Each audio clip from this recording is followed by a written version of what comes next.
This podcast is a part of the Podmania podcasting network. Check out podmania.co.uk to check out more of our great podcasts, features, reviews, match ratings and previews spanning the crazy and diverse world of professional wrestling.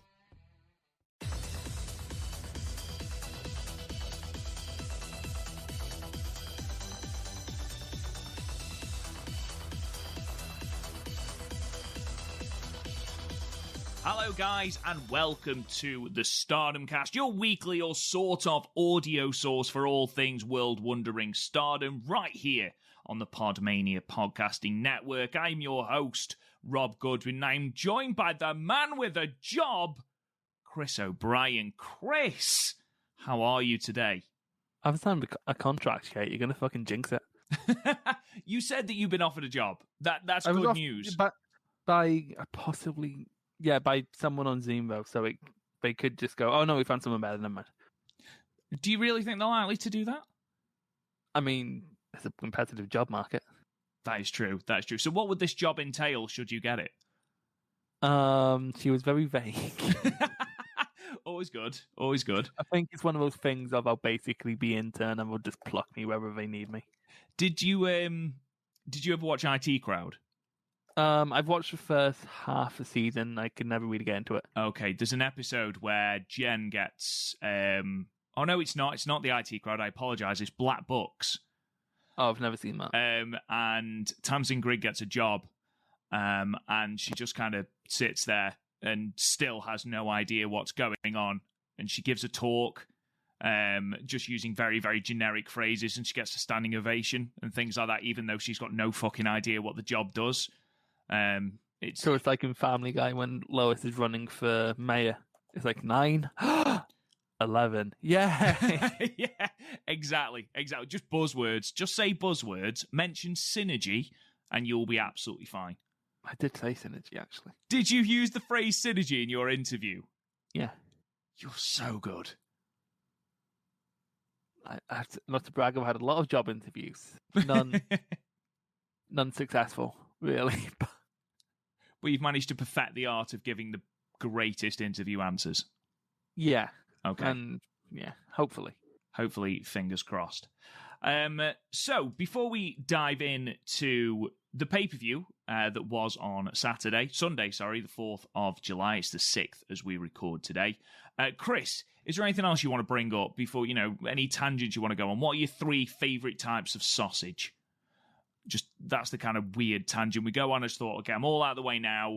You're trying to manufacture random, and it's a bit cringe, to be honest. I watched a lot of UWFI rules things last week. Why? Oh, because of GLEAT. Well, not just because of GLEAT. TJPW did one as well. It was Yamashita versus what's the puss? Hang on, what's her name? I've forgotten her name. Clearly made a lasting impression on you.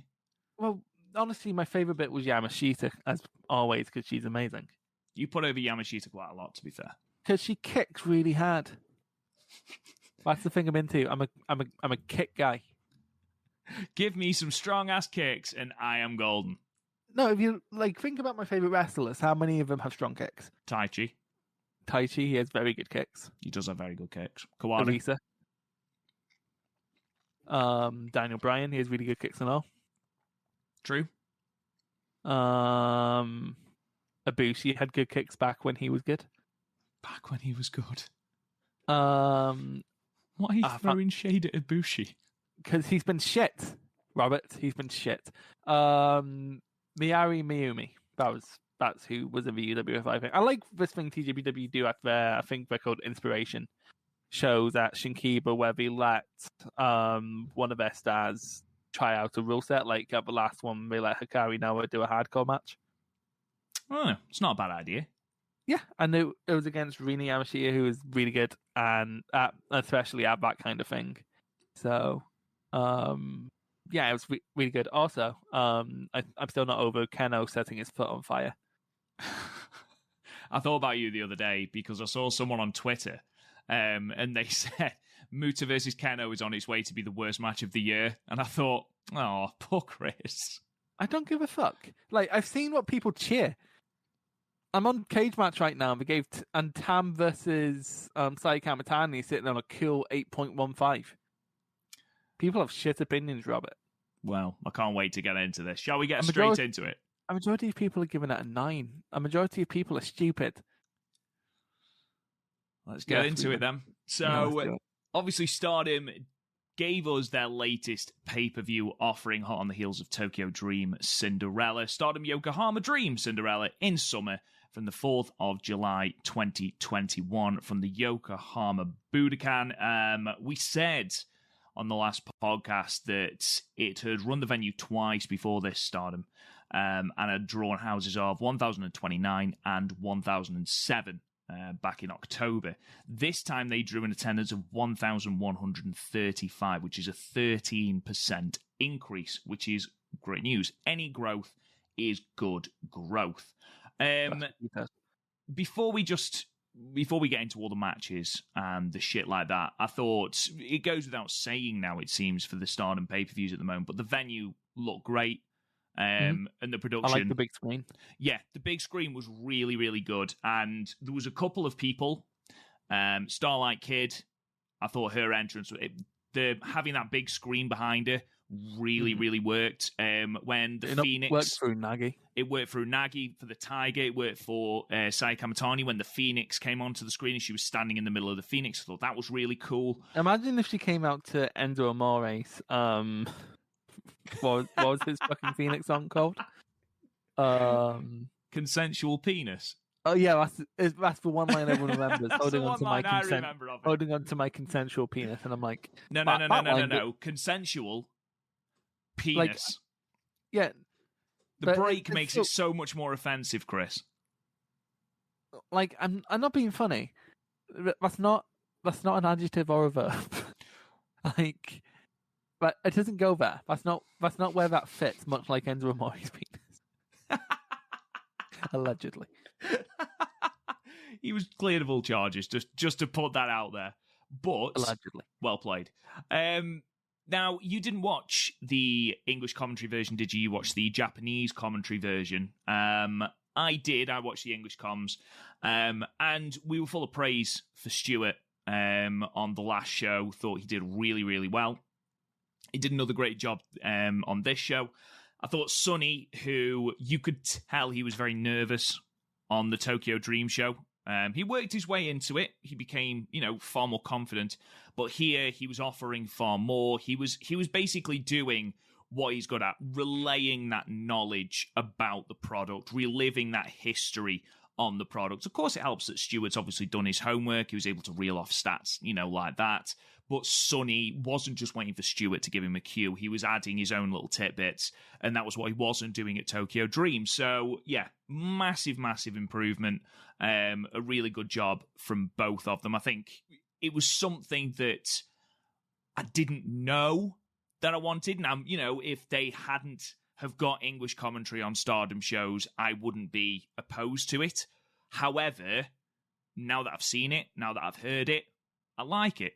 It draws people in. Yeah, absolutely. And if Stardom wants to continue growing, it's something that we've laboured on many times. If if Stardom wants to continue this growth, they are going to have to branch out more into a Western world as well. And a big way of drawing in Western fans is to provide English commentary. Following the likes of Noah and TJPW and things like that. So yeah, the fact that they've now got it is fantastic. It's weird that TJP went for it before Stardom did. It's also funny that they used the same commentary. Well, I think Stuart Fulton is actually... I think he's hired by Fight for Noah. I don't think he's actually I don't think he's actually affiliated with Cyberfight in that way. But yeah, because he seems to be freelance, because he does loads, doesn't he? He does. I know he does Pancrase. I know he does quite a lot of MMA as well. So, because that was something actually that I really did enjoy. He was putting over the judo skills of people like Rena and Hina in the Gauntlet tag match with actual knowledge about it. And, they're only small things. And of course, they're only children, but even so, having that little bit of knowledge about it does make it feel a little bit more legitimate. I did like that. Mm-hmm. It's something him and Matt Pickering are really good at on the Noah shows and the TJP shows, even if it's fucking ridiculous. I've only seen, I think, one English commentary show for Noah, but I was impressed with both Stuart and Mark. So he also does Rise, and I'm on his Twitter now. And Quintet, which I don't know, but it has Sakuraba and Josh Barnett in the thumbnail, so it can't be that bad. It strikes me as a shoot-based promotion, then. I don't think it's wrestling. Ah, there you go, then. It's probably MMA.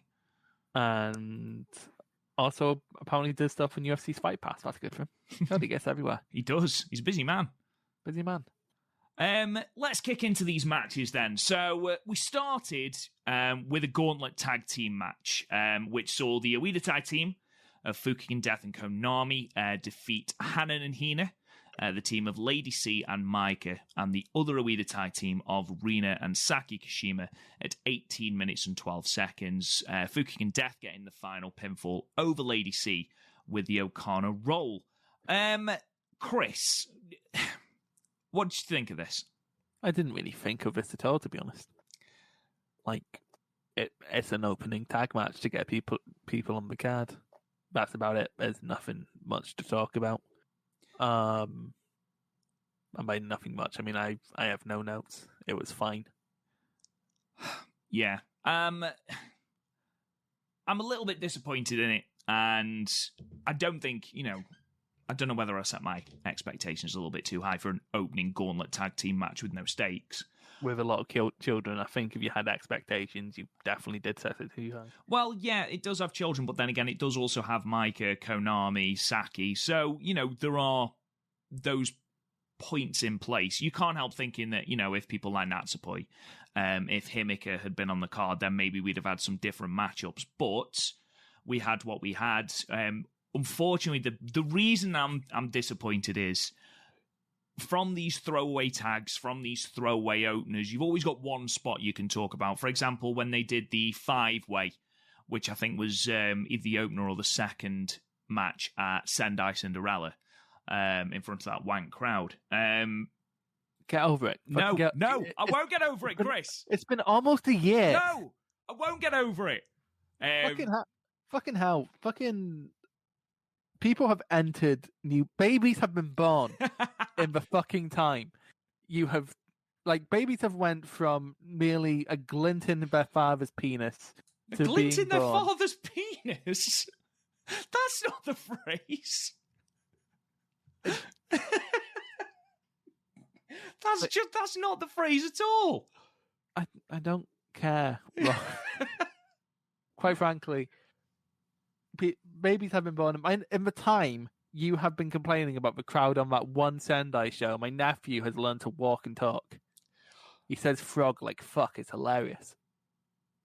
Frog like fuck? Yeah, literally, it's like he won't say frog if you ask him to say frog, but if you show him a picture of frog, what's that? What the fuck? He's trying to say frog, but he can't say his R's properly. It could count as being mean, but also, is it really mean if they don't know you're being mean? No. If they can't understand it, then you're fine. He's 2. He can't understand much, to be honest.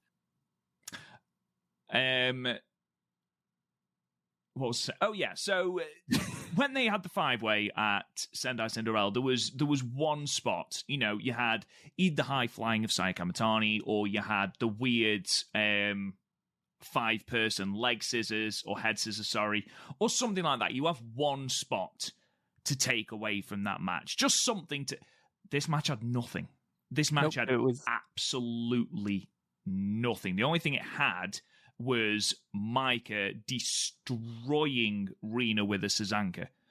Like, proper thumping her into the mat. But apart from that, there's not a lot, really, is there?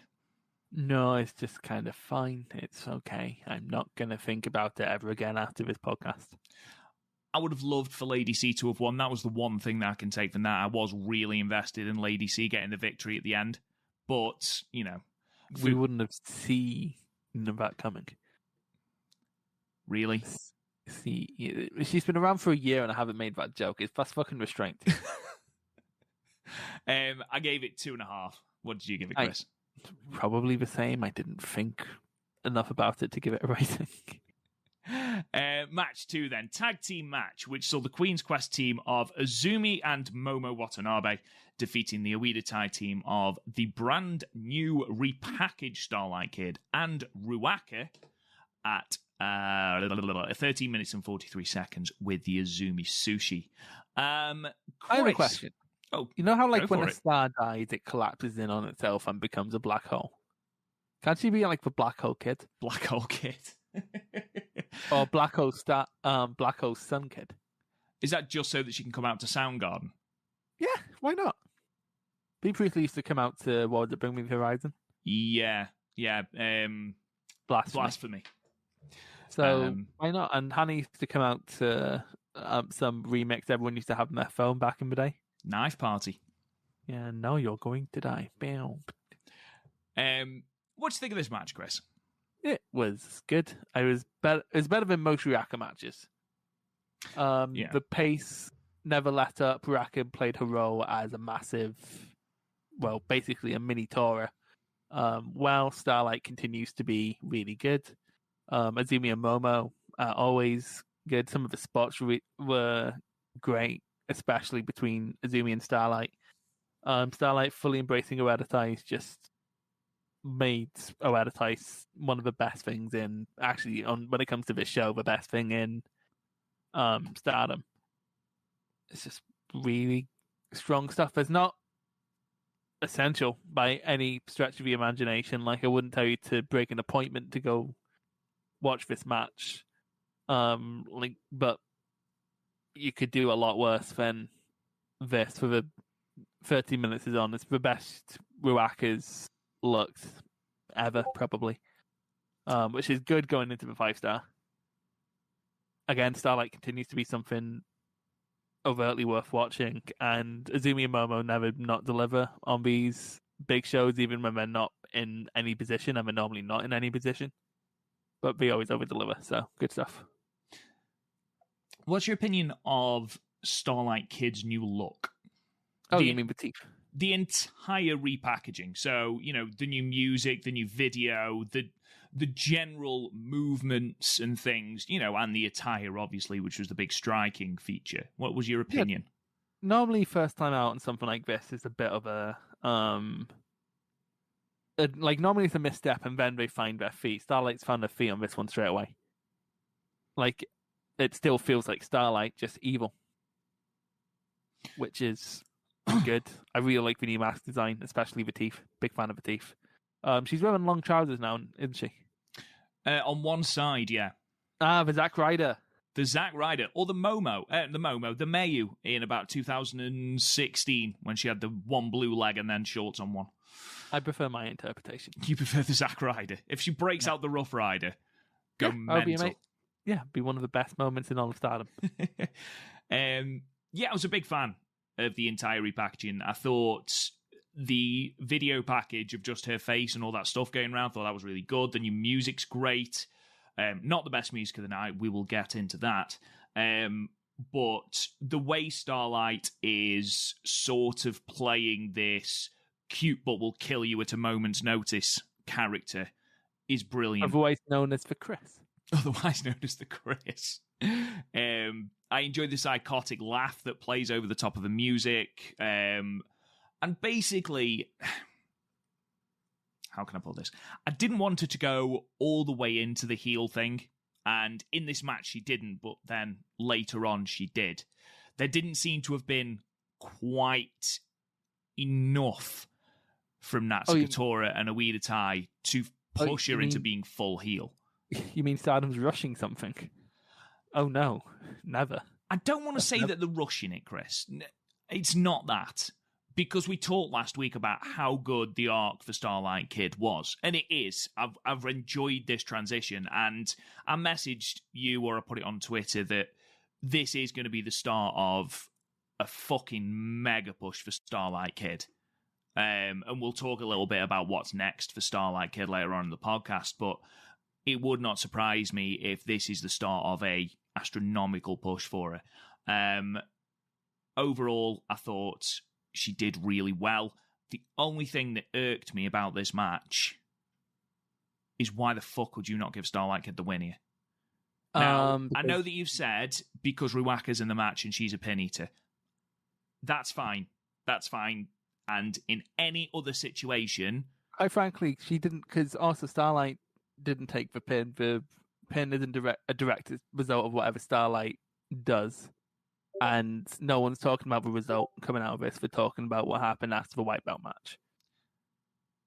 So, like, really, in the grand scheme of things, is it ideal? No. Is it trivial? Yeah, kind of. It's not trivial when you consider what happens later on in the show. Yeah, but when it happens later on, but what happens later on in the show overshadows this? Even so, Stardom had the opportunity. I mean, it's a running joke now. Momo is buried. Hashtag. Hashtag Momo buried. She can afford to take a pinfall here, even if Starlight has to cheat to do it. Azumi, the commentary team, the English commentary team, did a fantastic job, especially Sonny, of highlighting the history between Starlight Kid and Azumi, and how Azumi couldn't beat Starlight for the future belt, and how Starlight couldn't beat Azumi when it came to the high-speed belt. What a way to get that first pinfall over Azumi by not only having fully transitioned into this heel character, but by cheating to win. It makes her look strong, which is what they clearly want to do, even before, the awfulness at the end of the show. It's clearly what they had in mind. So let her have the win here. Ultimately, would it have hurt Azumi or Momo, who are in no title pictures at the moment, would it have hurt them to eat a pinfall here? Say, I don't know, say Ruaka hits them with the weird vegetable crate that she carries round that looks like it wouldn't hurt even if she swung it as hard as she could. Okay, she does that. Starlight hits the moonsault, win. Azumi or Momo don't look any weaker because they've cheated to win, and Starlight gets the victory. The focus is on Starlight because, let's face it, despite how fantastic Momo AZ are, the focus wasn't on them in this match. The focus was Starlight Kid. The focus was the full transition of Starlight Kid, the full descent into madness of Starlight Kid, which is highlighted by the video package, which is what I like so much. I just feel like, and it might not be a massive thing, and it might be me overlooking it, but even so, I just feel like, especially this show, where it's the first time we've seen this new Starlight Kid, I feel like she should have won. It would have made perfect sense. But anyway, that's by the by. Other than that, the in-ring was good. You're absolutely right, Chris. It is the best we've seen Ruaka ever. I thought she played off the fact that, you've got Starlight and Azumi and even Momo to a certain extent, performing that higher level wrestling, that quicker wrestling, that high-speed wrestling. And then you've got Ruaka, basically, as you put it, that Tora character, that strong bruiser character, which I'm hoping that she'll grow into as she gets older. I gave it 3 stars, Chris. What about you? I gave it 3. And going back to what you said again, I'm not saying it's like the ideal result, but I'd rather Starlight not get a pin here and then get the push she's getting later on in the night than Momo get pinned and us get asked another fucking question about it. We haven't been asked a question in ages about that. Yeah, because we started calling that shit out. No, I'm not saying that the two are mutually exclusive. I just think it would have been a good way of starting that push. I just think it would have been the better way. But that's by the by. It's not even top 20 of Stardom's problems, if we're being completely honest. So. Let's move on then. Match 3, the Future of Stardom Championship match, the tournament final to crown the new Future of Stardom champion from vacant. Obviously, I have to say, Ida vacated it through injury, with Mina Shirakawa defeating Unagi Sayaka in 16 minutes and 58 seconds with the implant DDT. Chris, thoughts on this? It was a match between Mina Shirakawa and Unagi Sayaka. It was fine. It was nothing special, nothing that's going to pop you. Neither person looked actively bad, but also neither of them came off as a champion. We'll get on to how Stardom disagree with that later on. I don't know. They're both getting better. Like, if this match happened even 6 months ago, I think it would be actively bad. Whereas now it's happening, I'm like, yeah, it's fine, it's inoffensive. So that's a good trajectory. They're not getting actively worse. You'd be worried if they were, to be fair. Honestly, yeah, because what did Unagi have when she first came in? Like, nothing. She had a really low fan base from her stint in TJP. That was about it. But yeah, honestly, I have nothing. It's one of those things where someone probably loved it. In fact, some people gave it a 7. But Nagi's offense is hitting harder, which is carrying on from the Micah match last week.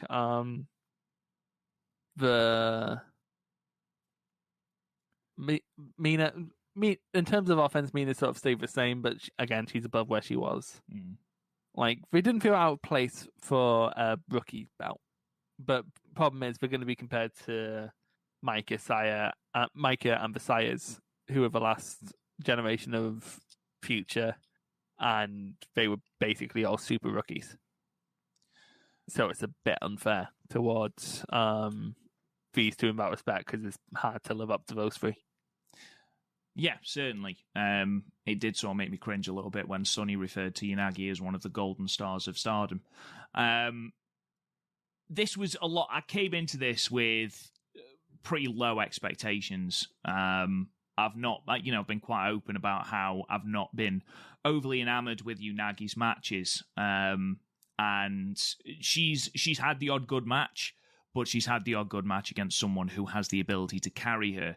And I didn't think Mina would be able to do that. However, they put together a more than serviceable match. Certainly Unagi's best singles match since she's been in the company. I think the Banker one from last week's better. Do you think? Yeah. I like this one more, I think. Just because the hat... Sorry, I'm eating an orange at the same time. Fucking degenerate.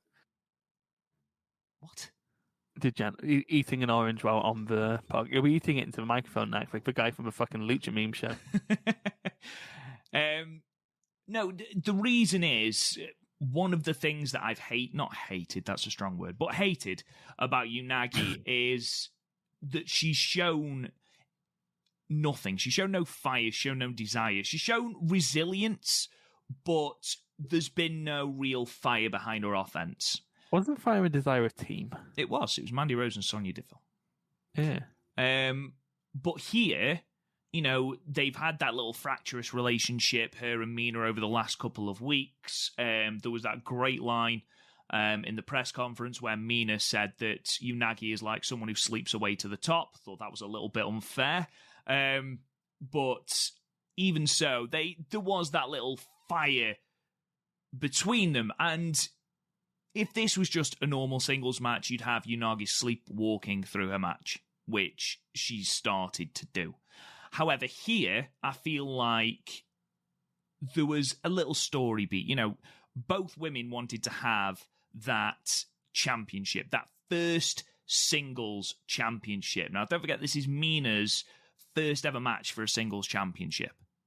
Mm-hmm. So she wants to be the one who is basically the first out of the two. It's almost like a race between the two. Who can be the first one to get that singles title? She doesn't think Unagi's worthy. She's made it a point that she doesn't think Unagi's worthy.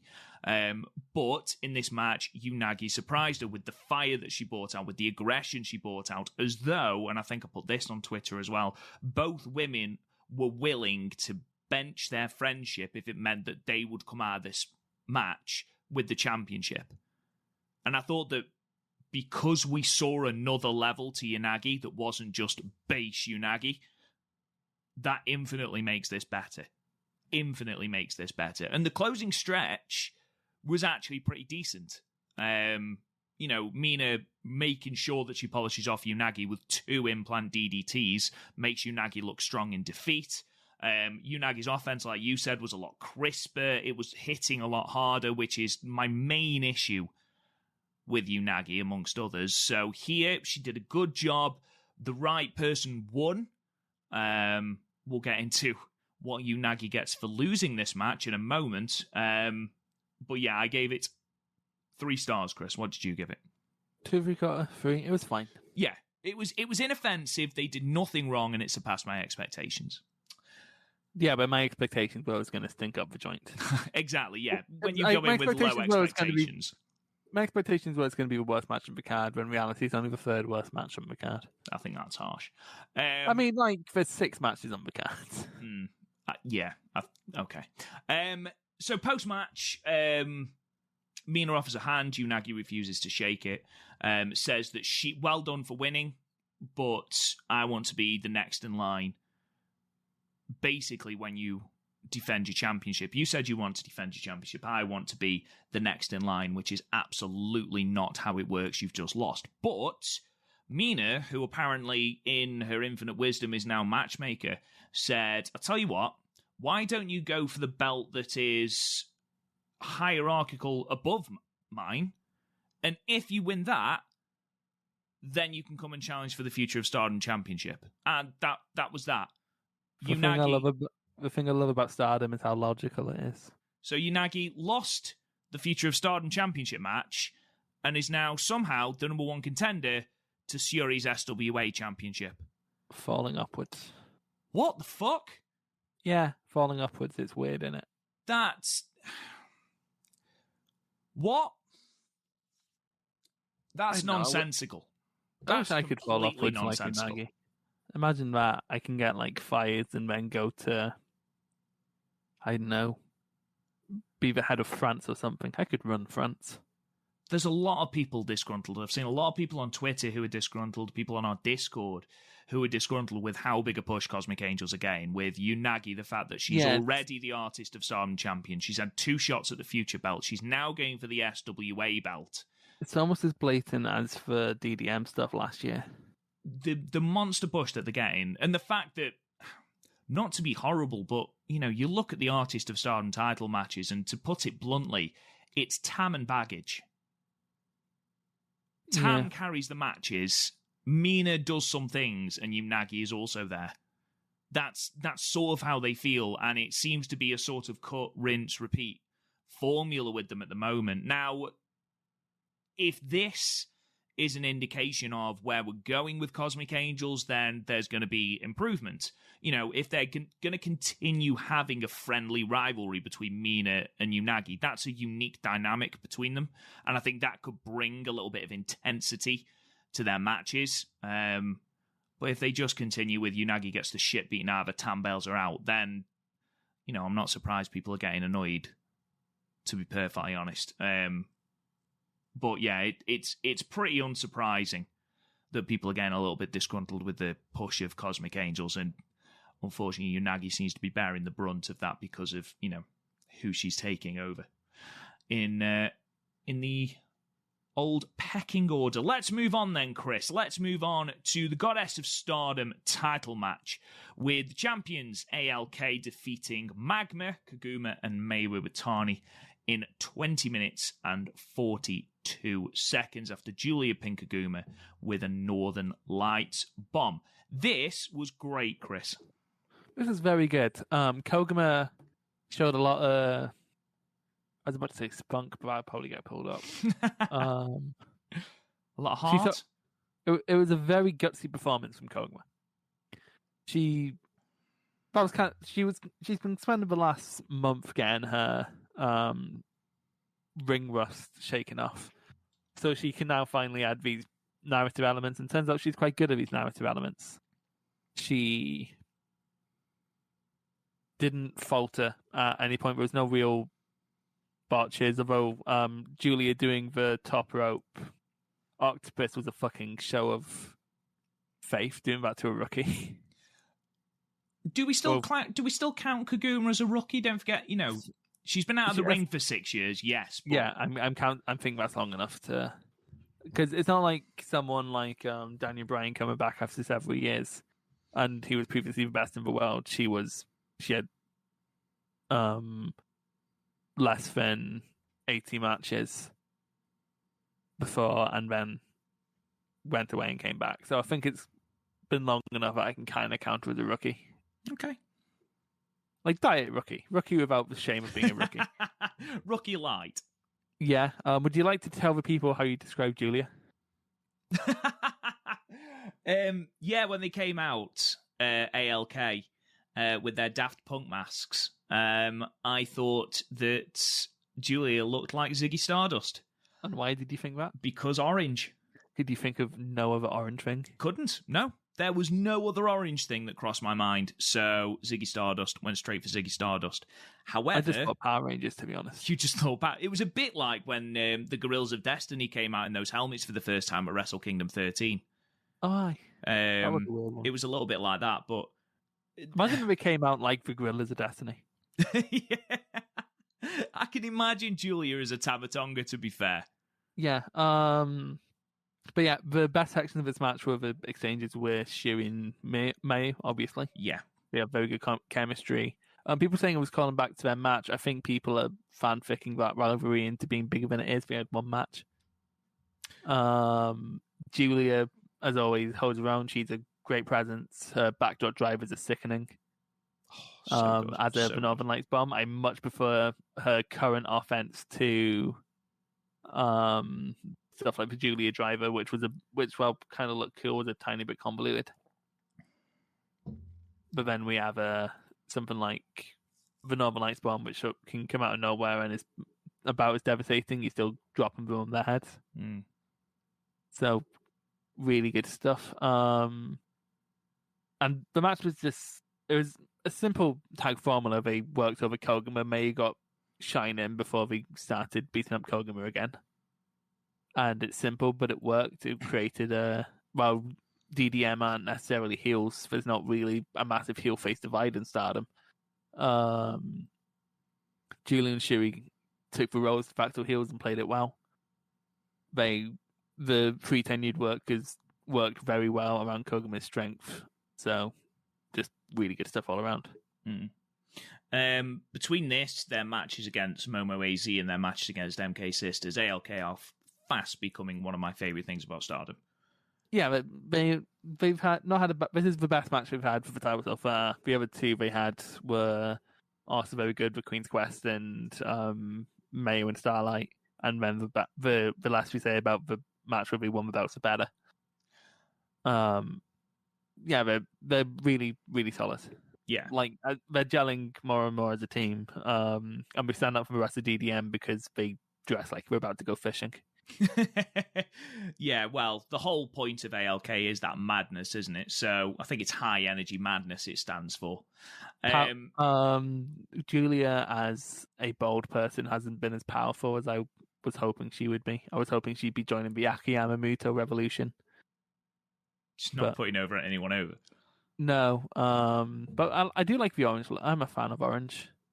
Not Neo Nomura, completely wrong person. Naomi Yoshimura wants his look back, but otherwise.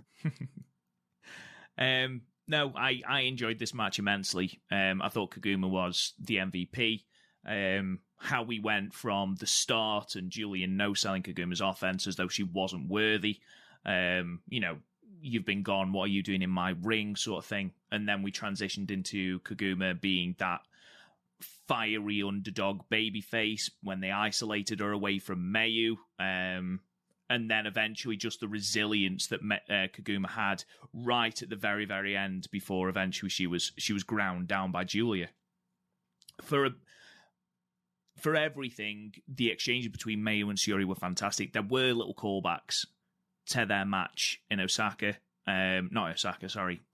Yokohama last time. There were little callbacks, but Mayu and Shiori weren't in there long enough for it to be an extended thing. They were just little callbacks, whereas the main narrative of this story was Koguma trying to prove that even after 6 years, she could still hang with people like Julia, like Shiori. Because everyone just assumes that she's Mayu's latest pet project. And Mayu's just gone through this thing where she's lost Starlight Kid, though we'll get into that at the end of the pay-per-view.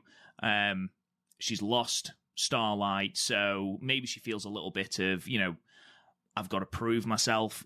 I'm the new Starlight Kid. I've got to prove that I'm as good as Starlight Kid. I've got to prove myself to Mayu. She's brought me in as this secret weapon for Stars. I can't let her down. So there's that fire in her, and then obviously that sort of manifests as the match goes on. But it's not enough, and ultimately Julia and Syuri put her away. We are going to get ALK versus Aphrodite, which is going to be an absolutely outstanding match. That should be very good, yeah. It might actually make Utami look like a star for once. Well, give it time. We'll talk about that in a minute. But yeah, overall, this was my favourite match on the show. I gave it 4.25. This is match of the night for me, 4 stars. Right, so before we kick into the semi-main and the main event, we then had a video package announcing the 5-star Grand Prix and the blocks of the 5-star Grand Prix. Now, these are obviously subject to change, and if you haven't seen the show already, you'll find out at the end of the podcast why. But the blocks are as follows. I'll go through the blocks, and then I'll go through the dates. We'll talk a little bit about the 5-star, but I want to leave that until after we've reviewed the pay-per-view, and then we'll talk a little bit about the 5-star afterwards. So, in the red block, we have got Julia, Momo Watanabe, Natsuko Tora, Saki Kashima, Starlight Kid, Natsupoi, Himika, Koguma, Mina, and Mayu Iwatani. And then in the blue block, we've got Utami, Syuri, Tam Nakano, Saya Kamatani, Maika, Azumi, Ruaka, Konami, Unagi, and then a mystery entrant. Now, I know Lone Saber on Twitter has asked if we think that is going to be Jungle Kiona. No, I don't. No, not at all. I actually text Chris as the blocks were announced, and I said, I know that she was definitely not going to be on because she's still out injured. I knew that she wasn't going to be on, but there was a little bit of disappointment when she wasn't announced. She was on the matinee a month ago for Hannah. Yeah. And Handle with Care may as well have been stamped all over her. Yeah, absolutely. She's still very clearly fragile. Yeah, absolutely. So, no, I don't think she will. I'd be surprised if we see her before November. I'd be very, very surprised. I'd be honestly, if we went past the end of the year and she wasn't back, I wouldn't be at all shocked. No, Jungle is tremendous. Make sure she is 100% fit before we bring her back. Yeah, we don't want to lose another wrestler. No. So they've also announced, and they announced these a couple of days ago, but they gave us the rundown of the dates as well. I'm only going to run through these really, really quickly. So we start on the 31st of July, and that is going to be in Yokohama Budokan, where this pay-per-view is held. And then the following dates are the remainder of the block matches. 1st of August, 7th of August, 8th of August. Then we've got the 9th, 13th, 14th, 15th, 21st and 22nd of August. 28th and 29th of August. And then in September, we run the 4th, 5th, 6th, 11th and 12th, 18th, 20th, 23rd, with the final at Tokyo Ota City Gymnasium, which is where Tokyo Dream Cinderella was held. That will be on the 25th of the 9th, so 25th of September. Now, in terms of matches that we're looking forward to, little fantasy booking nuggets, who we think is going to win, who we think is going to be the block finals, things like that, we'll come to at the end. I want to get through the rest of the pay-per-view first, because we've had a couple of questions about the 5-star. We'll have a look at a couple of the tour dates going forward, and then we'll go on to that, if that's all right, Chris. Yeah. So next, we move on to the semi-main event, which was the Wonder of Stardom title match with Tam Nakano, the champion, defeating Saya Kamatani in 22 minutes and 27 seconds with the Tiger Suplex. Now, Chris, I know that you've got a lot to say on this, and I'm just going to let you go in a minute. I will just say I have watched it again this morning, just because of the discourse surrounding it. So The capital D discourse. We'll talk about it because, like I put on Twitter, I'm a little bit conflicted about this match. But Chris, off you go. Star Wars Episode 2, Texas Chainsaw Massacre Remake, For the Dark World, X-Men Last Stand, X-Men Apocalypse, Batman Killing Joke, Star Wars Episode 1, The Phantom Menace, The Incredible Hulk from the MCU, X-Men Origins Wolverine. These are the bottom matches on last year's movie list, and I would rather watch any of them than this match.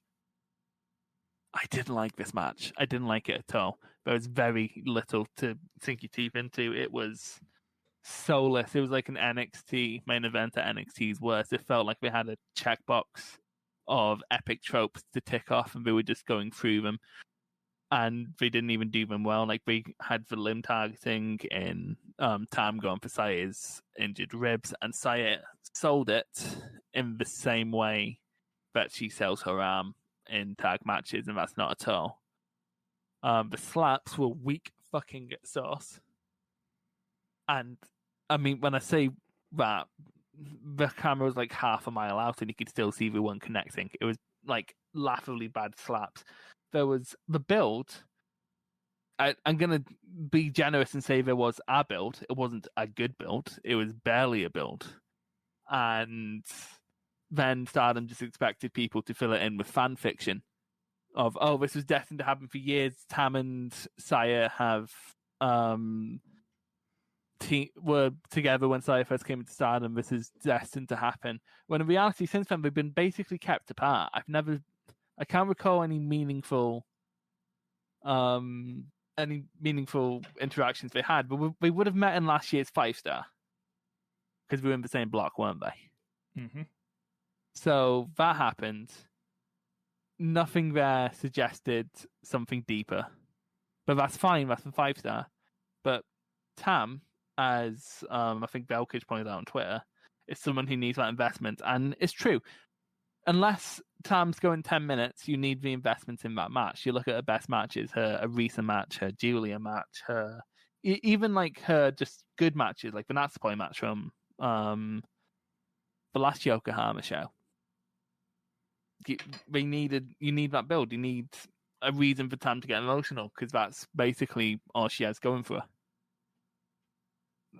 Especially if she's going over 20 minutes, which she did here. And I don't know, there's stuff here. Have you ever read Terry Pratchett? Yes. You know how Death's daughter described Death as, I don't think he's ever felt sorry for me. He's fought sorry for me. It's kind of like that. You think this is a good match rather than you feel this is a good match. Because it's clinical. It's paint by numbers. It's, yes, sir, you can have one epic off the shelf. Here you go. Nothing. It's what I detest in wrestling, when people just go for formula and hope it works. I despise this match. There's nothing, like, even, like, there's good stuff. Like, Tam and Saya are at their core good. There were some decent dives. Tam's attempt at the limb targeting at the start could have been good if Saya had held up her end of a bargain, which she didn't at all, because selling isn't anything to do with just rubbing the affected area and moving on. It was all fine. It was all like fine, the good stuff, and the rest of it was actively bad, actively annoying. I have nothing good to say about this match.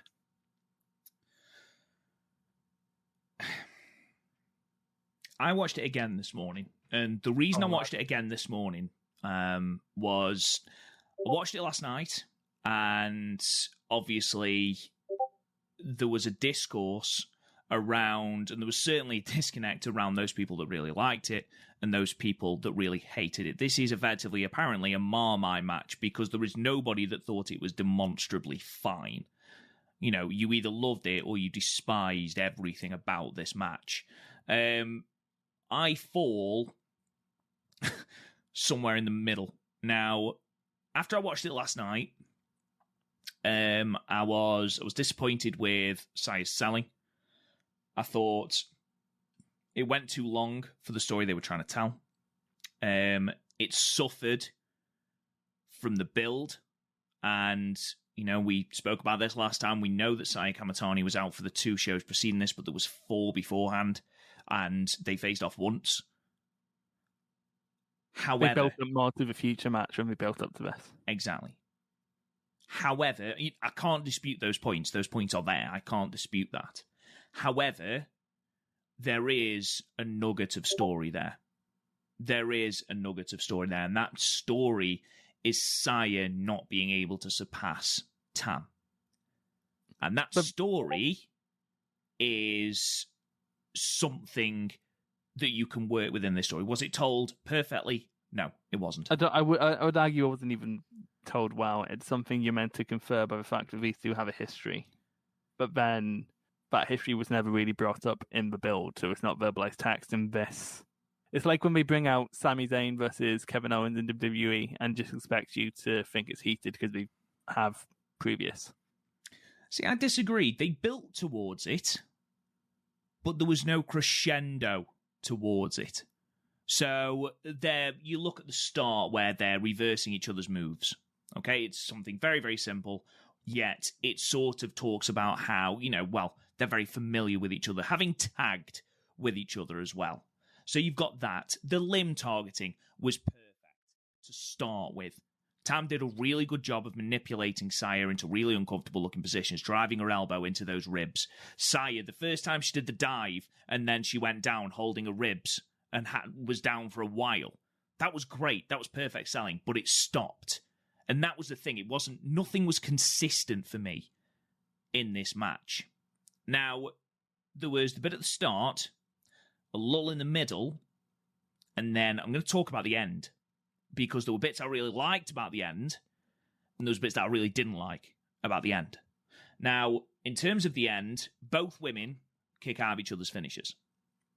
Now, that says a lot about Saya's determination, her determination to be better than Tam, her determination to not only be level with Tam, as proved by the post-match, but to surpass her. She doesn't want to be in the shadow of Tam, in the shadow of Utami anymore. She wants to surpass Tam, and that is enough to drive her to the kick-out. Now, she hits Star Crusher, and Tam kicks out. Now, that, on its own, I don't have an issue with. Someone's going to have to kick out of Star Crusher at some point. I think Utami managed to... She managed to get to the ropes, didn't she, for Star Crusher, I think, at Budokan. Oh, yeah. But nobody is kicked out of this move yet. Now, I don't mind this because Tam and Saya, Tam was her mentor. It's sort of poetic that Tam is the one that kicks out the Star Crusher. But nothing was made of it. Saya should have been devastated. Saya should have been literally on all fours, no idea what to do next. I think that sort of encapsulates my issue. Like, there's hints of something there. But Stardom is expecting you to fill in the gaps to compensate for their lack of build. You know what this reminds me of? Go on. Is Taichi versus Okada from last year. Where mechanically, sure, most things are fine. This match wasn't botchy. With the exception of the slaps, everyone hit their moves relatively well. But I don't give a fuck. It feels like this is how they wrestle because it's put into an AI and they wrestle like that by design. No, I get that. I do get that, and I understand that. And that's the worst thing. That's the worst thing in wrestling. Like, I look at some of them, and it's something I'm finding more and more in my old age. That Fuck off, it's something that I'm finding more and more that I prefer matches with an identity than I do to these kind of epic. It's sort of why I'm starring on Ishii matches, because a lot of Ishii matches don't have their own identity anymore. Whereas I look at something like, I'm just consulting a thread, take the Noah match from last year, the other week rather, between Nakajima and Masa, where was it as well wrestled as something like a Taichi versus Okada? Probably not. Like, it's fairly rough and tumble. Couple botches, the headbutts were disgusting, but there's an identity there. There's something to cling on to. Same with, say, Miyahara versus Jake Lee. was it their most well wrestled match? No, but that through line of Kento dry heaving because his guts are being targeted gives it something to hang on to. Charlie Evans versus Jessica Troy, the leg stuff into Charlie Evans being edgy gives you something to hold on to. Whereas here it's just epic spots for epic. Like, a lot of Stardom matches have the slap off. A lot of Stardom matches have the big exchange of finishes. This is, if you were to tell Fire Pro to do a Stardom style main event, this is what would come out. And that's fine for something like the 5-star or the Cinderella, because A, that's not going to hurt your total too much. It would just be another decent match in a good run in the tournament. When it's on a big stage like this, you need something to cling on to. A nothing title match is damn near unforgivable in something like this, especially for someone as hyped as Tam. You know, like, because that's one thing Tam's good at. She can layer a story. Because you look at the Julia match from Budokan. If that story wasn't there, that heat wasn't there, that urgency wasn't there, that match would be a hot mess. Which this match kind of was, because they didn't have their narrative elements in place. It's like a script that was rushed out on first draft. It's like it's like when you've handed in your homework 2 minutes before it was due. There's hints of potential there, sure, but it's not there.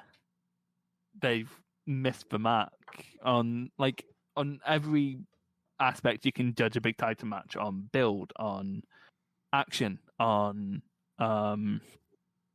emotion, on heat. I don't think it ticks really any of those boxes for me.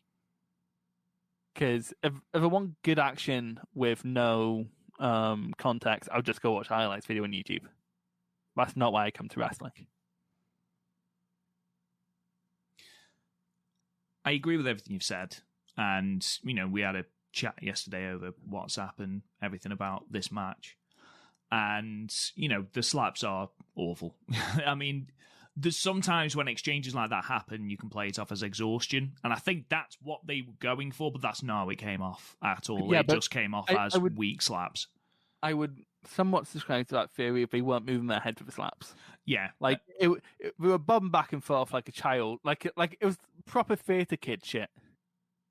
It's like watching a poorly edited movie at that point. Like, the fact that they changed the angle a few times during the slap exchange. They couldn't find one angle that made those slaps look bad.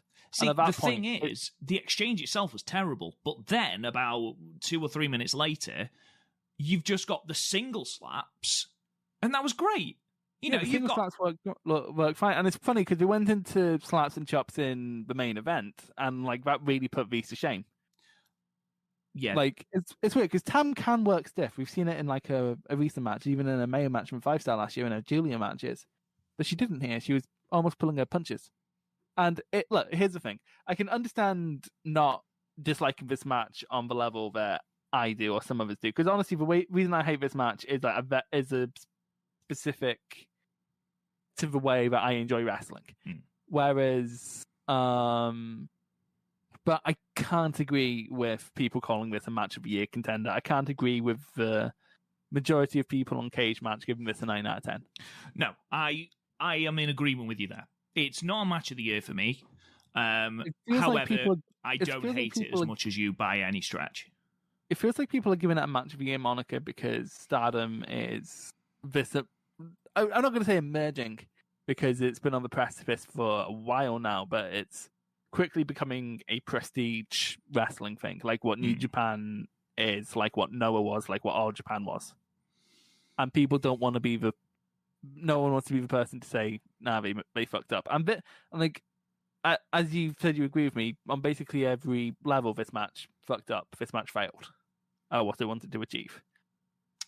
Because I'm going to be frank, going into any Tam match going forward, I'm going to be apprehensive after this. Coming into any Saya match going forward, I'm going to be apprehensive on it. See, that I disagree with. We've had enough from both women. No, with Tam, here's the thing. With Tam, this thing, because for me, it's taken away my confidence for her to pull a match out of thin air, I should say. Like, she can... You look at... With the exception of short sprints, I don't think she's someone who can do something can do something great without a build or without a story. Like, how long did it take her and Julia to work out their cadence enough to be something great? It took a few months, and then really it took until Budokan for it to become fully realized. No, because they had a match at Yokohama. That was good. That was good. It was good, but again, I'm saying that was that happened, and it was good. It was very good. 4.25, I believe I gave it. It was a very good match, but it took them 6 months to get to that, and then it took them a year to get to the level of heat that they wanted. Tam needs time to build something, and we didn't take. And I think this match shown it, because with Natsuko, they took the time. They built shit. They put layers in there. They actually actively called back to their days in other promotions. Not really. Not really, though. Not more than we fucking did here. Well, that's the thing. This is what I'm going to ask you now. This isn't going to be the end for these two. No. So, do you think, and again, I didn't like the match as much as some other people did. I didn't hate it anywhere near as much as you did, but I'm very much in the middle. But if this is the first step in a wider story, like you've just said, we talked about Tam and Julia, we talked about their match, their feud being the Stardom Cast feud of the year. It started slowly, and in fact, I believe their first match in the white belt tournament, it was okay. It wasn't great. It was way too. Exactly. It was okay. And we were actually full of criticism for that match. And actually, the conversation that we're having here for the Saya Kamitani match reminds me very much of the conversation that we had regarding that Julia match.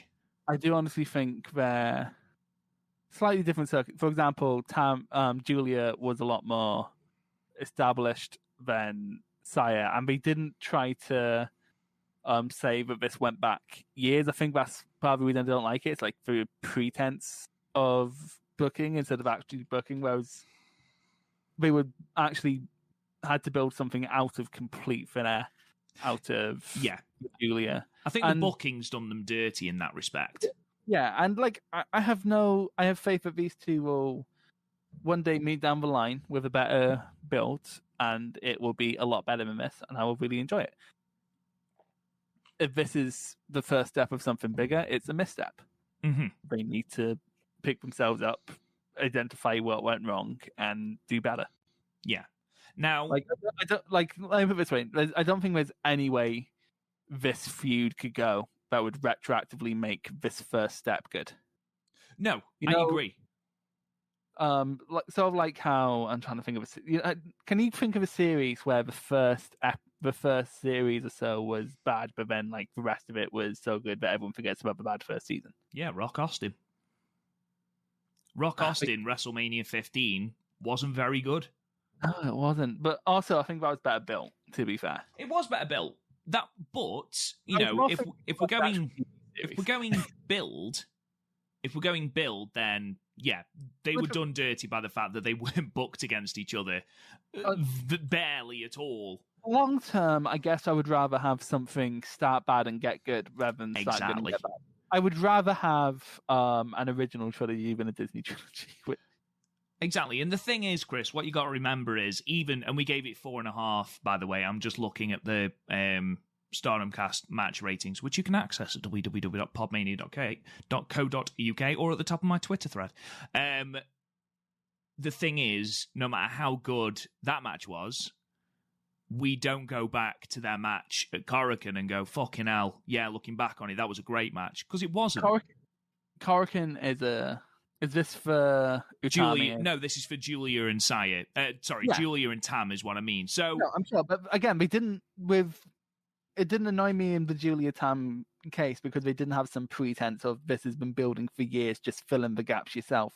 Which then I know it becomes a discourse problem, but then it has people on their high horse going, well, this stretches back for years, and like, really no, because these two have not had basically any interaction since. Yeah.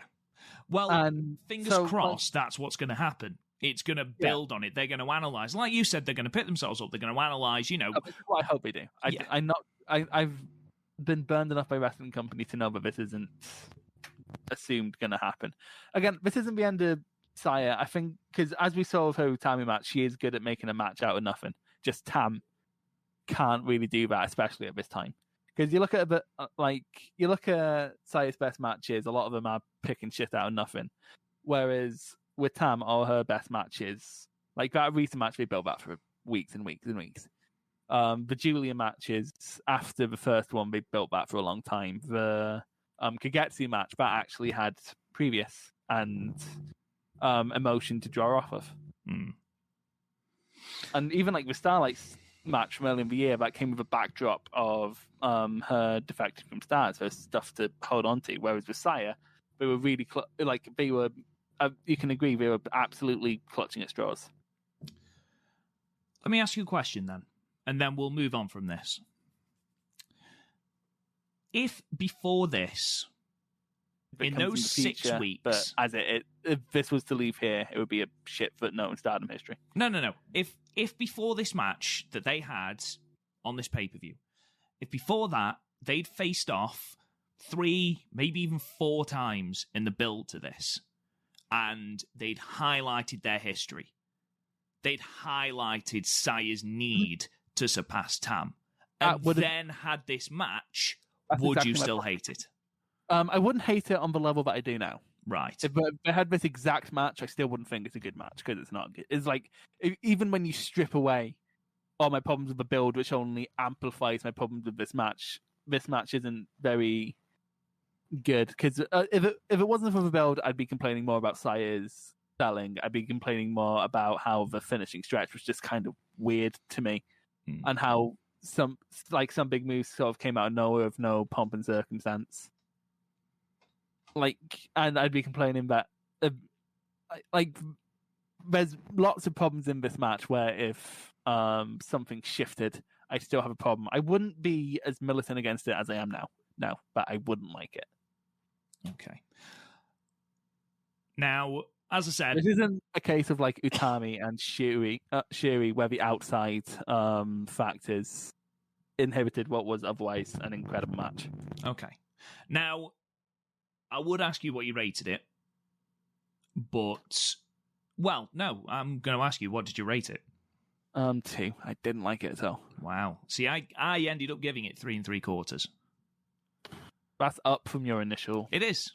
I watched it again this morning, and, maybe I am reading into it too much, but, I think that just became a pet peeve of mine being in New Japan discourse for so long, because you know yourself, it's so common for people in those spaces who just create fan fiction to make whatever New Japan's doing work.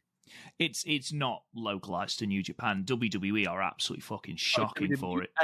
No, don't get me wrong. This isn't a Stardom or New Japan specific problem. This is wrestling. That's the problem. But it goes beyond sort of death of the author. They're interpreting what's on the screen. I think in this case, people who are looking at the stuff going years back, I think they're interpreting what they want the story to be rather than what the story is. Right, let's move on then to the main event, which was the World of Stardom Championship match, where the champion Utami defeated Natsuko Tora by referee's decision in 11 minutes and 33 seconds. Let's get this out of the way. Unfortunately, Natsuko Tora during the match came off the apron to do a double stomp and twisted a knee. The referee opted to stop it, which in hindsight was a very good idea, as it turns out she's torn her ACL and is likely going to be out for 12 months. Now,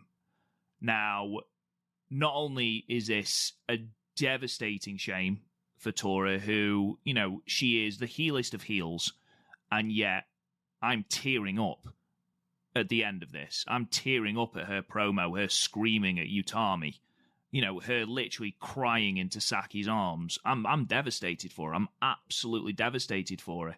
And Armani Shoe Exchange made a great point on Twitter. It highlights that it's not only The grind of wrestling, the amount of dates you work that mean you get injured. It's little freak accidents like this. And this was a freak accident. She just landed funny. And you can see it happen. And it's awful.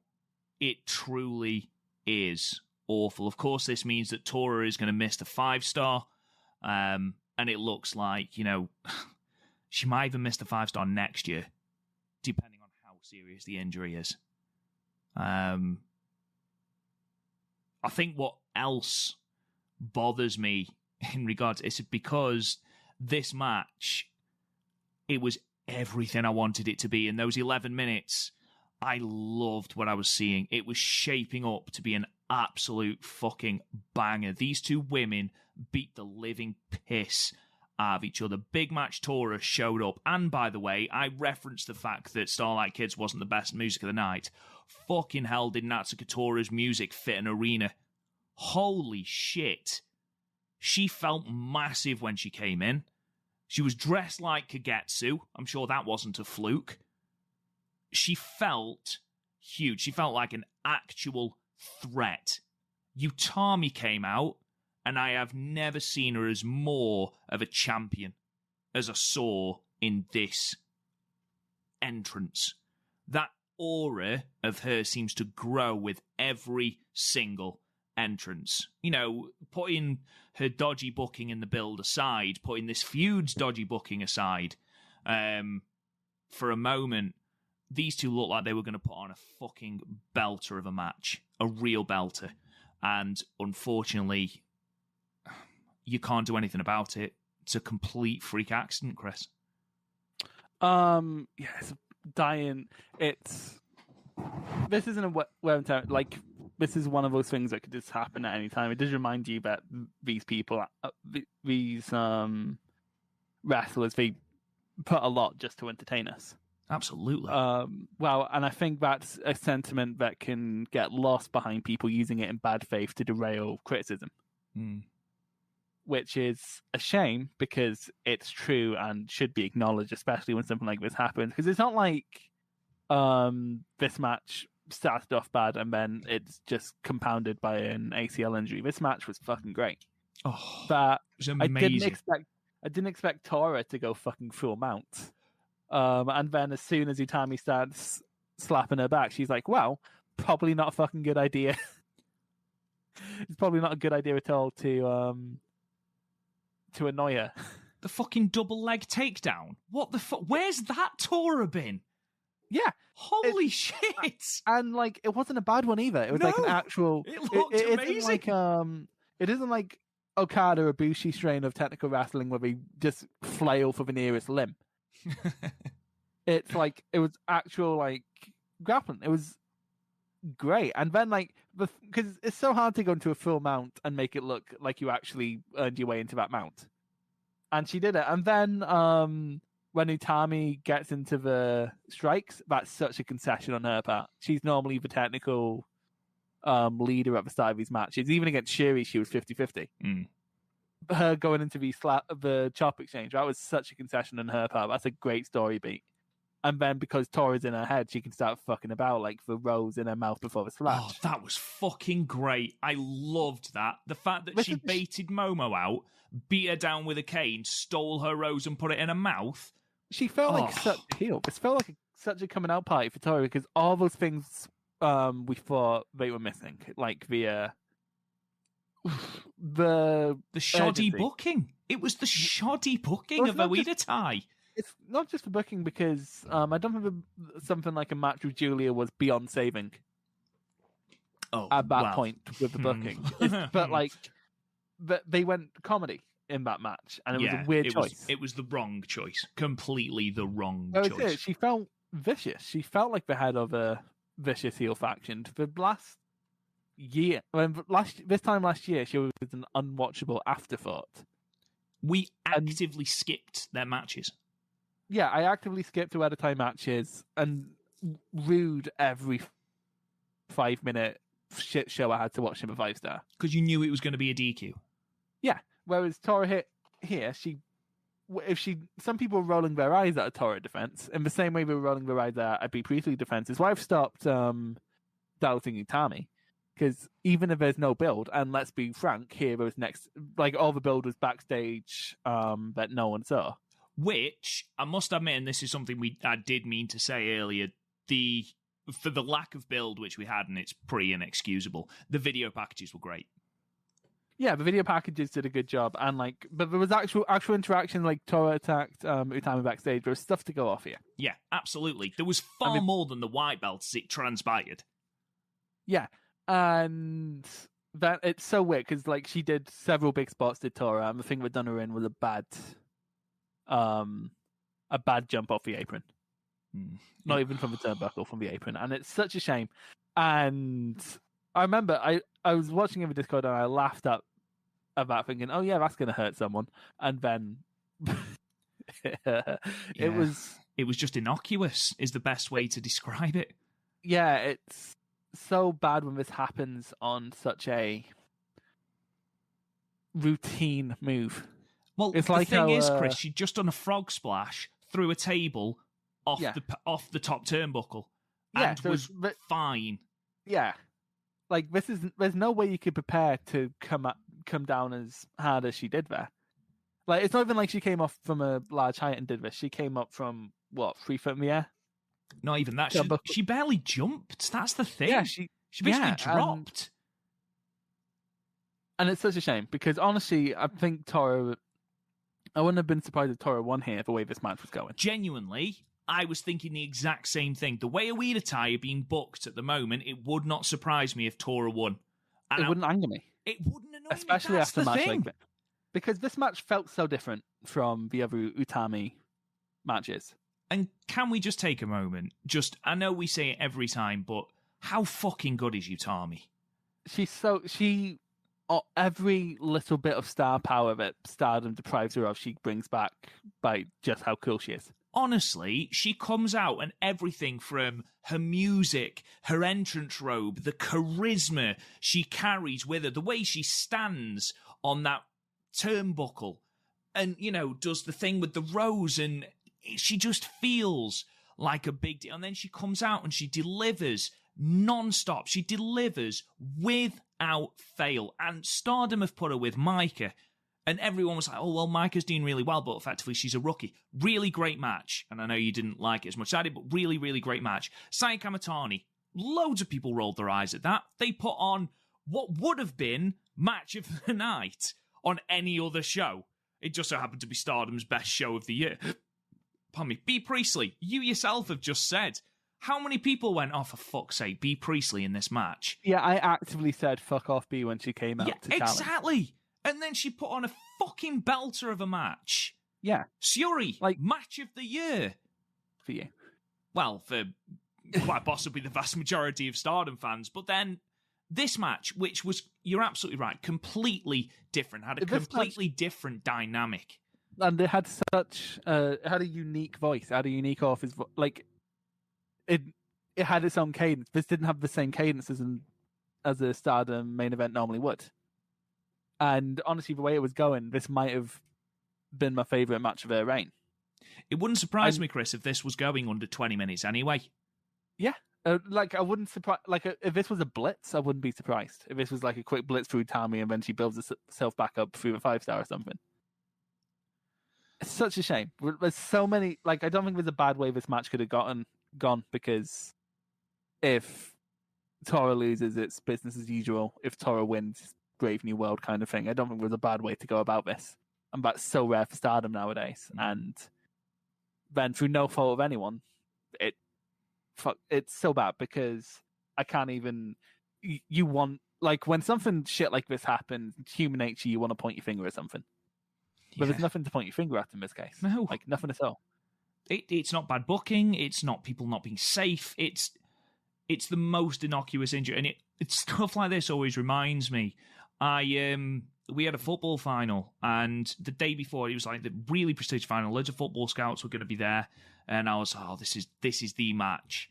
And I leant over to get the remote, and I pulled my back.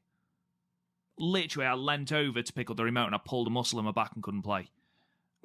there's nothing you can do about it. It's just one of those things. My friend sneezed and pulled all of the intercostal muscle between her ribs. There's nothing you can do about it. It just, unfortunately, it just happens. And unfortunately, it's led to just another long-term injury. You know, you look, that's Jungle Kiona, that's Natsuko Tora, that's Saya Ida, are all out now with long-term injuries. Not just that, their main event scene was depleted at this time last year as well. This is just what happens. Sometimes it's Stardom undoing. They'll either push workers too hard, or in the case of Arisa, didn't force her to get checked soon enough.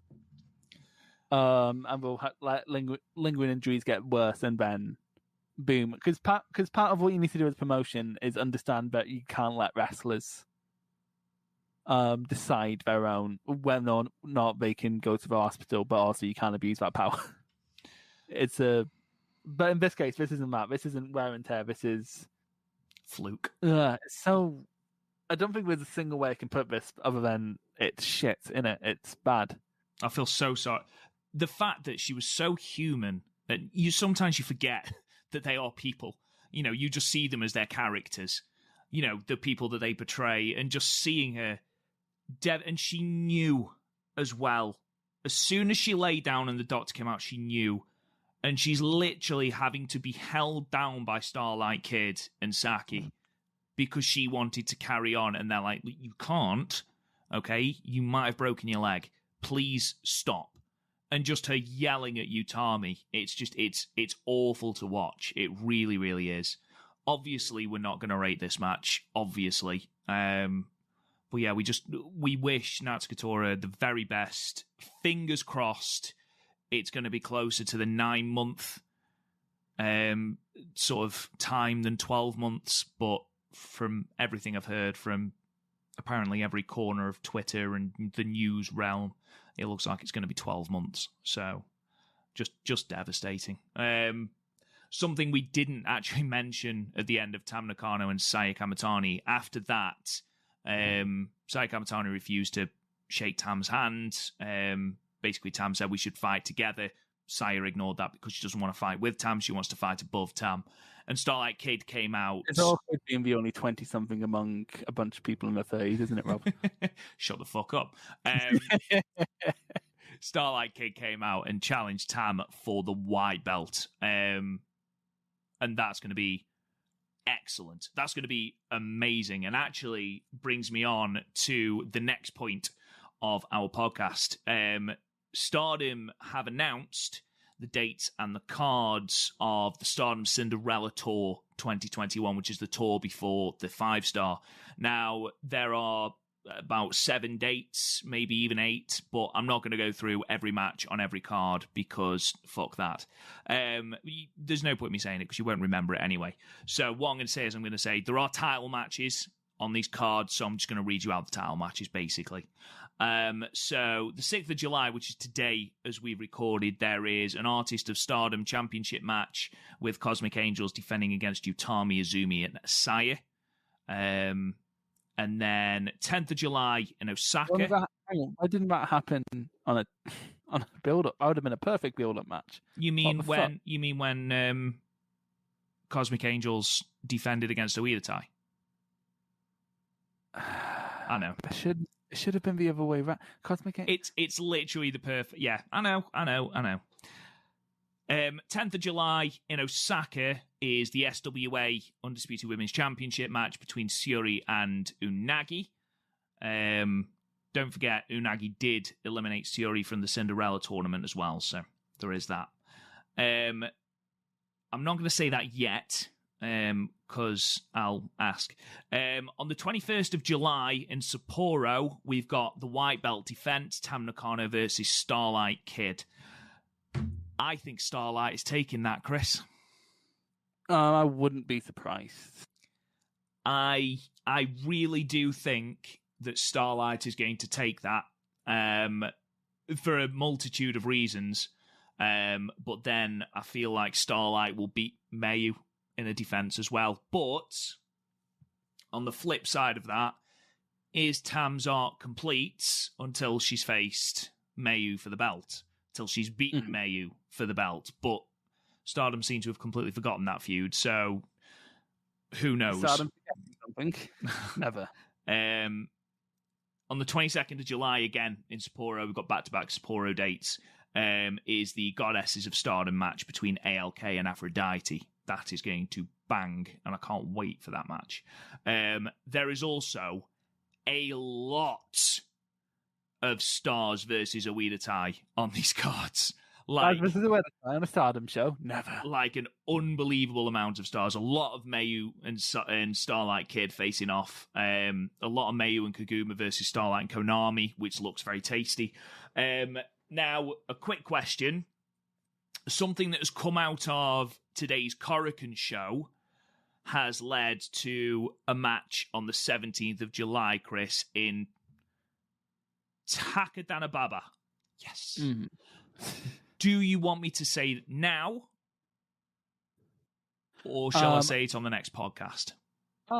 Say it now. Okay. Because I'm gonna be on Twitter. I'm gonna get spoiled anyway. Well, yeah, exactly. So if you don't want to hear it, ladies and gentlemen, just fast forward a couple of minutes. The match for the 17th, basically Konami challenged Mayu after their match and said, if you want Starlight Kid back, we'll give it to you, but you've got to beat us in a 5-on-1 handicap match. Which Mayu accepted. May's gonna die. So May's gonna die. Yeah. Na, na, na, na, na, na, na, na. On the 17th of July, Mayu versus all of Oedo Tai, which... You're gonna have to watch that like we're doing in fucking Clockwork Orange, aren't you? You're gonna have your eyes fucking forced open. Do you know what? It actually makes sense in the feud. It makes sense. It makes sense for May's character. May. I'm tired. It makes sense for May's character because she's not exactly.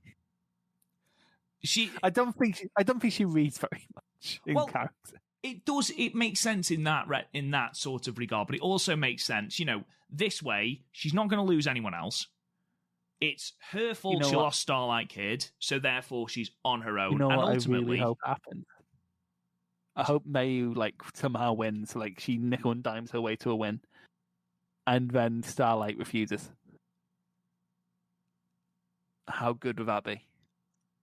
That's not going to happen. Do you know what? I could actually see that happening.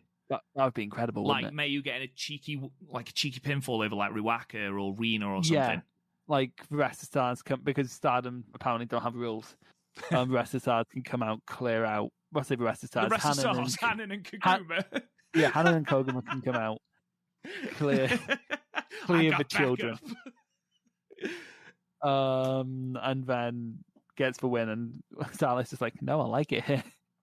Because I wouldn't be surprised if, with Tora gone, Oedo Tai have a power vacuum. This was where I was going with the Starlight Kid having taken the belt from Tam. Because Saki's come out and said, I'll look after Oedo Tai until you come back, Tora. You've then got Starlight Kid, who, of course, is this growing entity in Oedo Tai. Don't forget, you've also got Konami as well. Is content being great, but no one cares. What if she makes a play? There is a storyline there. Whether they actually go that route or not, the infighting in Oedo Tai. I've learned that's one thing. If there's one thing that Oedo Tai don't do, Stardom don't do rather, is look at a feud that's ready made on the table and take it. They keep looking gift horses in the mouth. Yeah. Right, well, we'll see. We'll see. That's where we're at going forward. So I'm excited about that.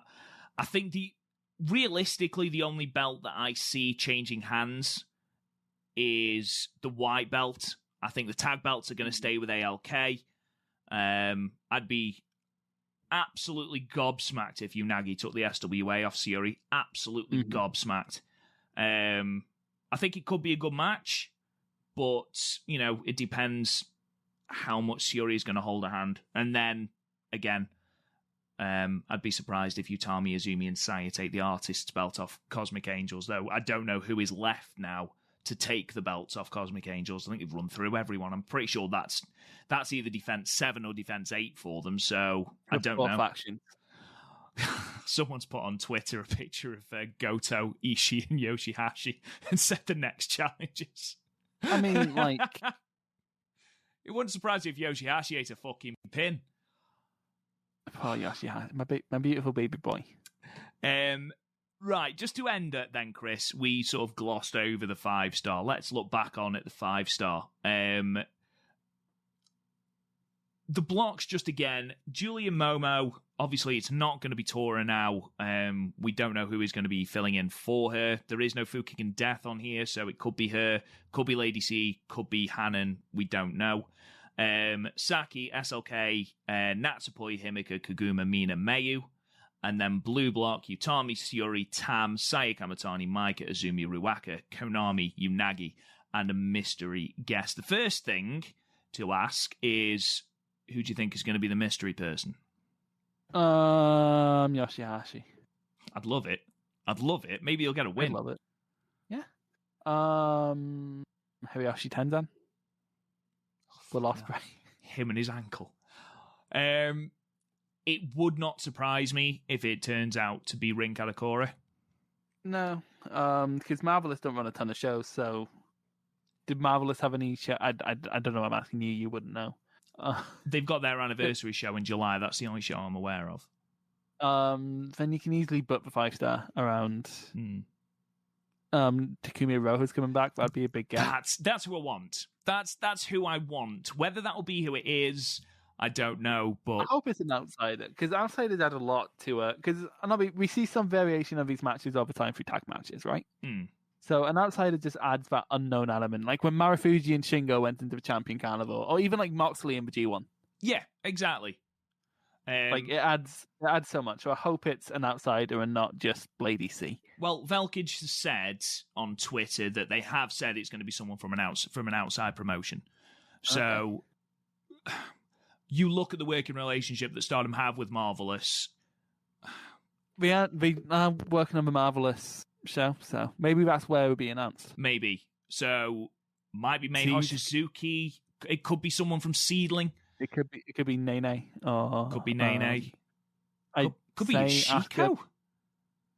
Shiko's injured, isn't she? Is she still injured? She's still out?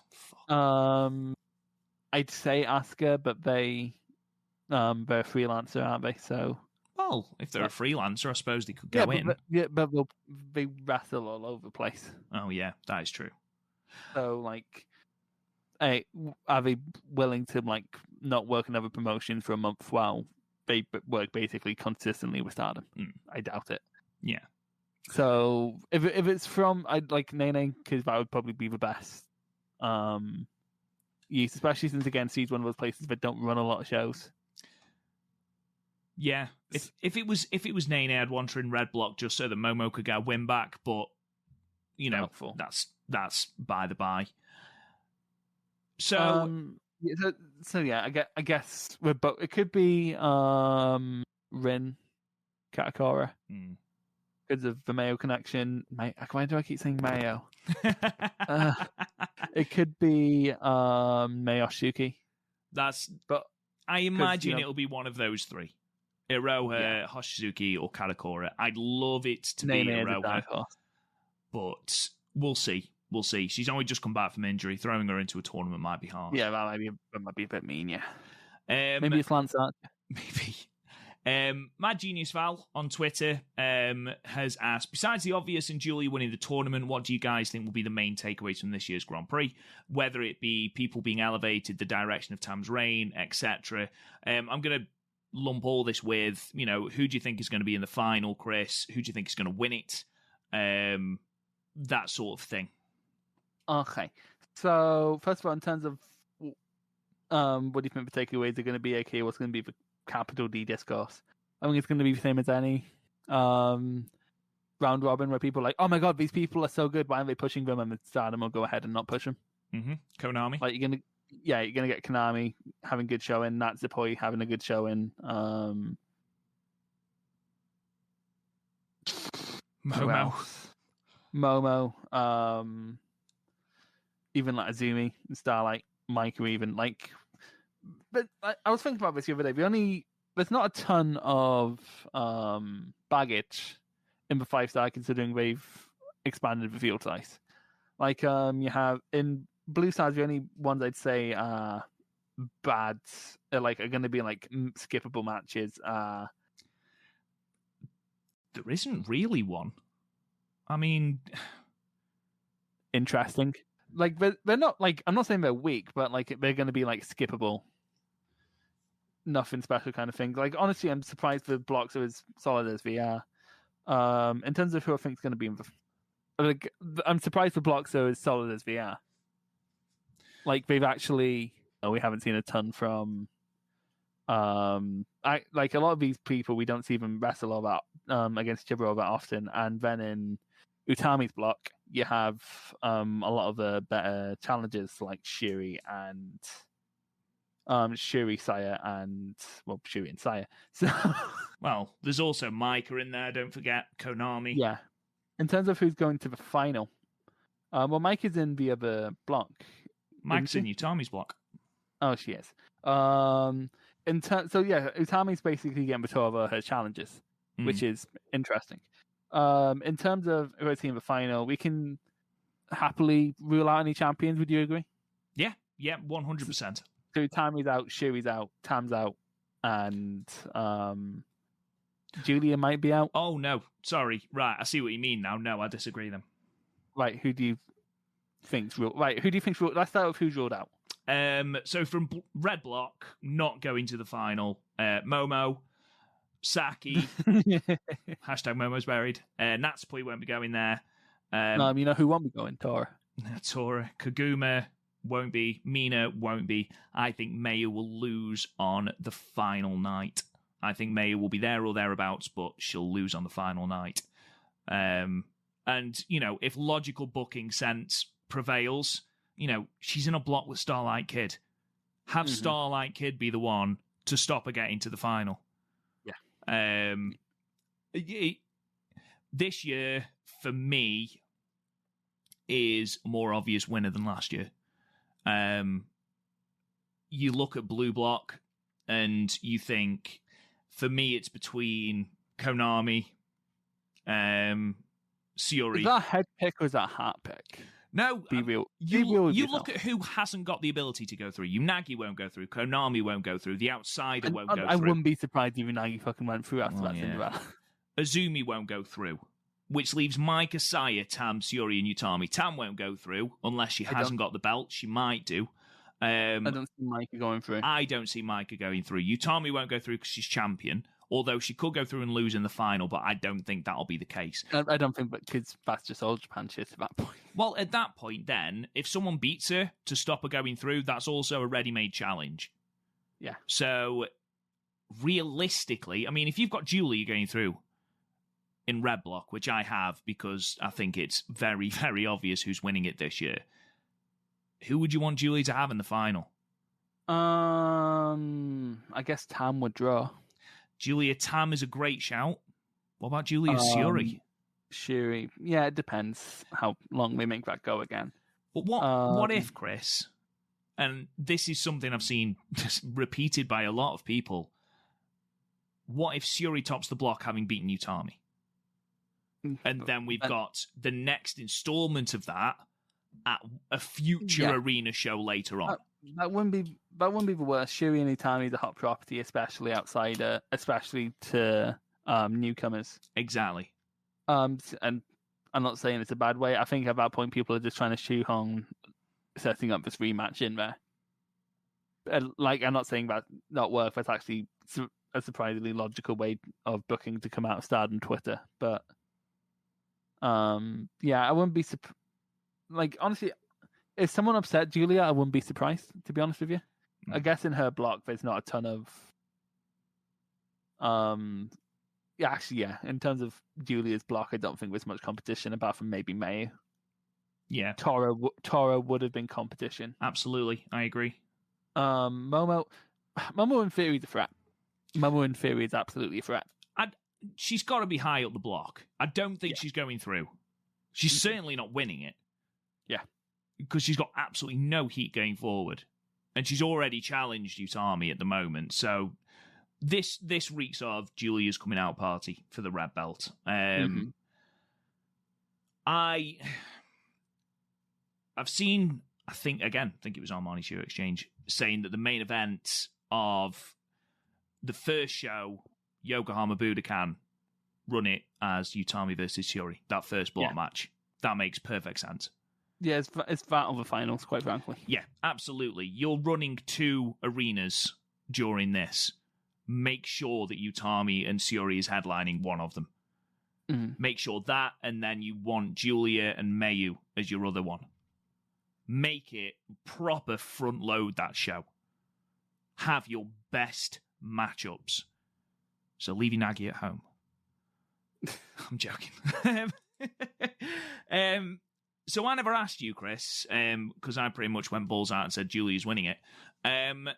Who have you got to win it? Who have you got to win this tournament? And who do you see as being your MVP of the tournament? Similar to how we both said, I think we were both in agreement that Konami was our MVP last year. Well, here's the thing, MVP and Best Wrestler, I think, are 2 different things.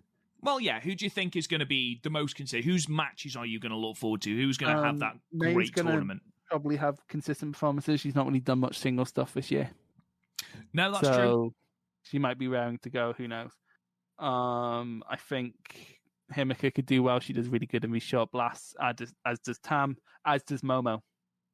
Momo kind of something stalled Momo last year, but I can't quite tangibly say what that was. No. Like, Momo wasn't as good last year as you'd expect her to be in the 5-star. No, I don't know what it was. But again, we said this all through last year's 5-star. Don't expect actual 5-star matches from... are we still doing the 20-minute time limit? As far as I'm aware, there's been nothing announced to say that they're changing it. So yeah, maybe do expect more longer matches. I think Starlight could really prove herself. She's having a great year for now with limited singles pushes. Definitely. So that could be the same with Azumi. Azumi was great last year and all. Honestly, basically everyone who isn't Unagi, Ruaka, Mina, or Koguma has a chance of wowing. It's going to be an interesting 5-star. I love the fact that you still haven't told me who's going to win. You're just like, I'm going to keep that close to my chest. Because everyone's saying Julia, and I feel like I'm going to be a contrarian if I say anyone else. Be a contrarian, Chris. Go on.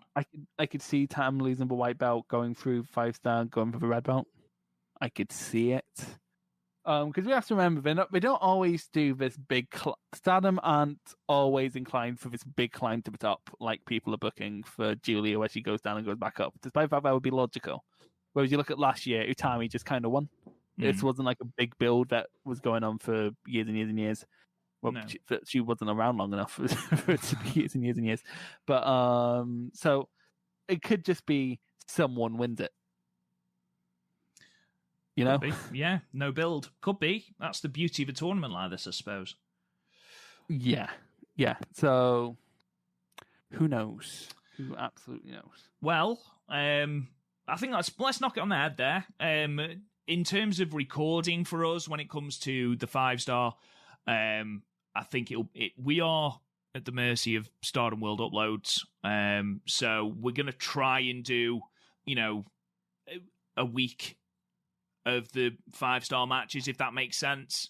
But if, we're recording on a Sunday and there's been a show on the Saturday, we're obviously not going to be able to cover that show because Stardom World won't have uploaded it. So again, you're going to have to bear with us as we go through it.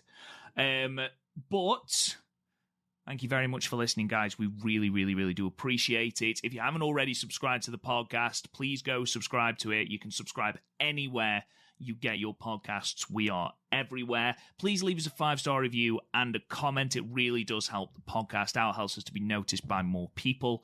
Go and check out the website, www.podmania.co.uk, for all our archived episodes and all of our match ratings, features, reviews, all that kind of jazz. You can find the podcast on Twitter at the StardomCast. Please join our Discord, where you can talk with all other people about the wonderful world of Stardom, and if there's a pay-per-view going, there's a channel where we can all watch it together. Please go check that out. Lovely people, really, really nice welcoming atmosphere. Go check that out.